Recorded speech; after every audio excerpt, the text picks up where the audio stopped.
Playing the lottery is definitely exciting. Even if it's the slightest one, there's a possibility that a series of numbers will change your life forever. However, this possibility is so slim that some people cannot leave it up to chance or pure luck. In today's video, we'll look at the fascinating story of a man who tricked the lottery 5 times and made millions before he got caught. You won't believe all the hoops he had to go through to cash out his fake winnings. So make sure to stick around because this story is going to get pretty crazy. Now, let's begin. On January 15, 2015, Eddie Raymond Tipton was arrested on 2 accounts of fraud. The ensuing trial would lead to his first conviction on July 20th of the same year and a sentence to 10 years of imprisonment. A second conviction, issued in June of 2017, extended the sentence to 25 years. But before his house of cards came crumbling down around him, Tipton managed to manipulate the lottery in his favor an astounding 5 times. How did he manage this? And how did he avoid detection for so long?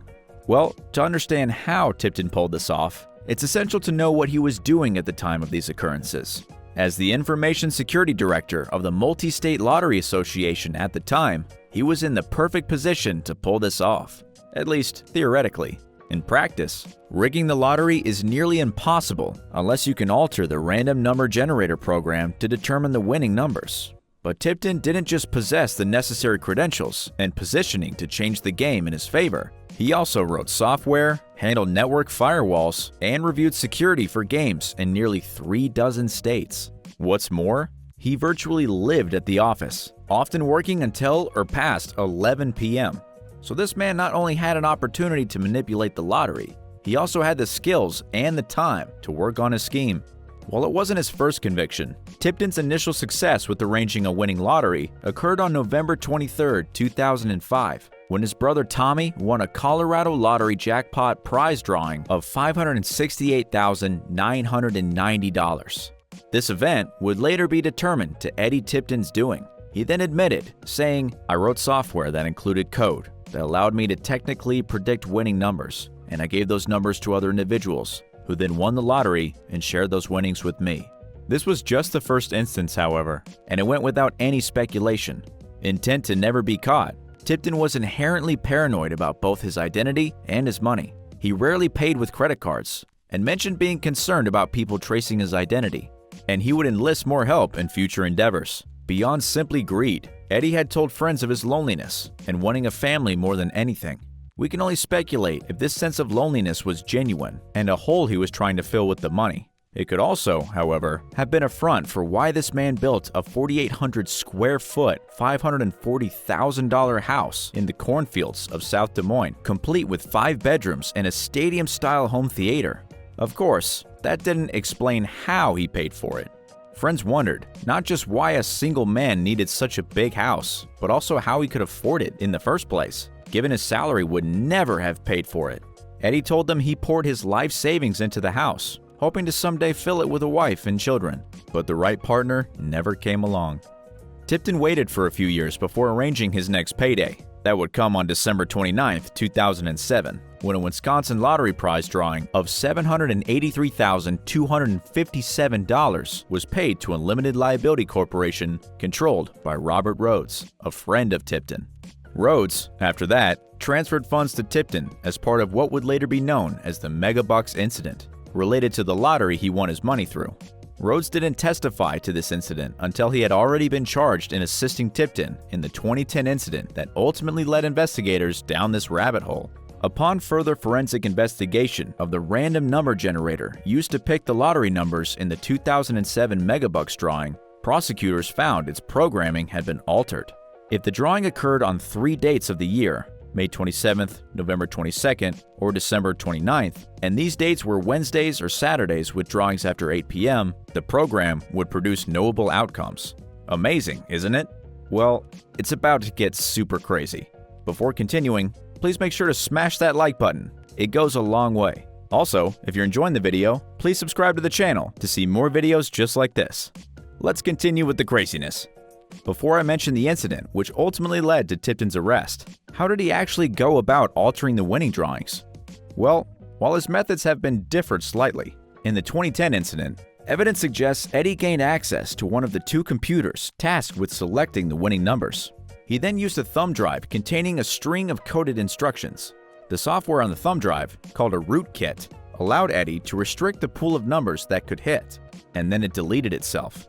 Of course, this is only the tip of the iceberg for the hot lotto fraud scandal that finally led to Eddie Tipton, his brother Tommy, and Robert Rhodes' arrest. This hot lotto drawing, a multi-state lottery game, occurred on December 29, 2010. With a top prize of $16.5 million, the lottery jackpot went almost an entire year without being claimed, which approached the year-long deadline after which the claim would be forfeited.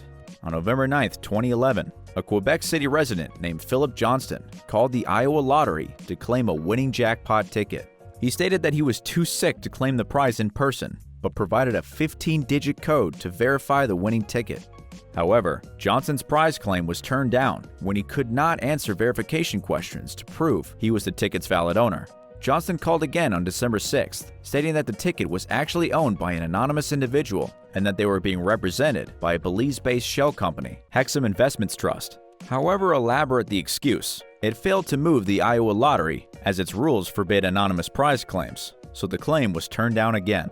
Although the firm made further attempts at claiming the prize, they all proved fruitless.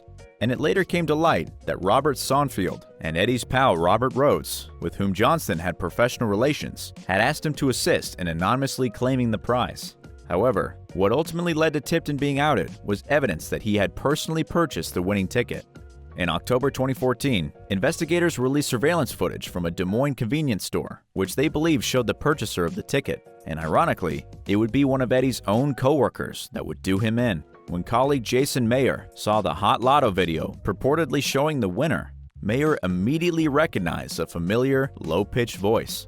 But not wanting to believe it, he tried proving that it couldn't be his friend, knowingly violating the well-known policy of not participating in the lottery while an employee of the Multi-State Lottery Association. He analyzed the file in audio software, removing any white noise, and compared it with footage of Eddie from his own security cameras. It was a complete and utter match, Mayer said.